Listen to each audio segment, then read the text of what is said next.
scene playing out today on the I-10, a semi fully engulfed in flames. Told the driver of the semi lost control, jackknifed the truck, blowing up into just a massive ball of fire. 2 people inside able to jump for their lives. ABC 15's Justin Pizzera was there right after it happened, and Justin, just an incredible story. Oh man, Faye, I tell you, this was quite the scene. These witnesses are saying that they heard the screeching tires and then basically just saw a wall of fire. Now, at some points, you can still smell kind of this burnt chemical smell in the air. Now, this fence behind me that separates me from I-10 is about 6 feet tall. Firefighters actually had to cut through it to get to water. The witnesses had to jump over it to get to those victims.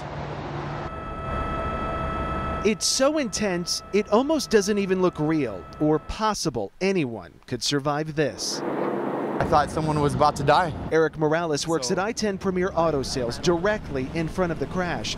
So does John Granoski.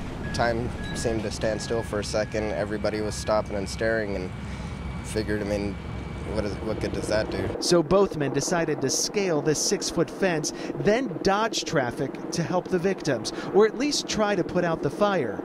It was no match for the small fire extinguishers. It was immediate.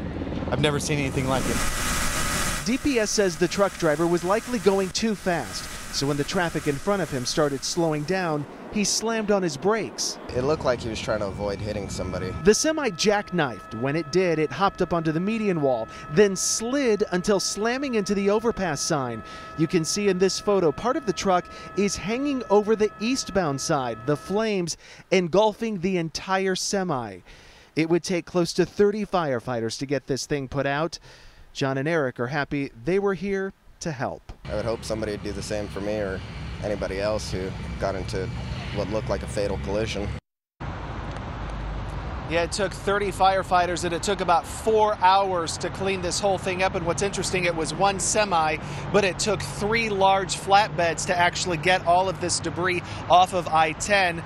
DPS telling me that what actually did make this a little bit easier for them, this truck was empty. We're live in Phoenix. Justin Pizzera, ABC 15, Arizona.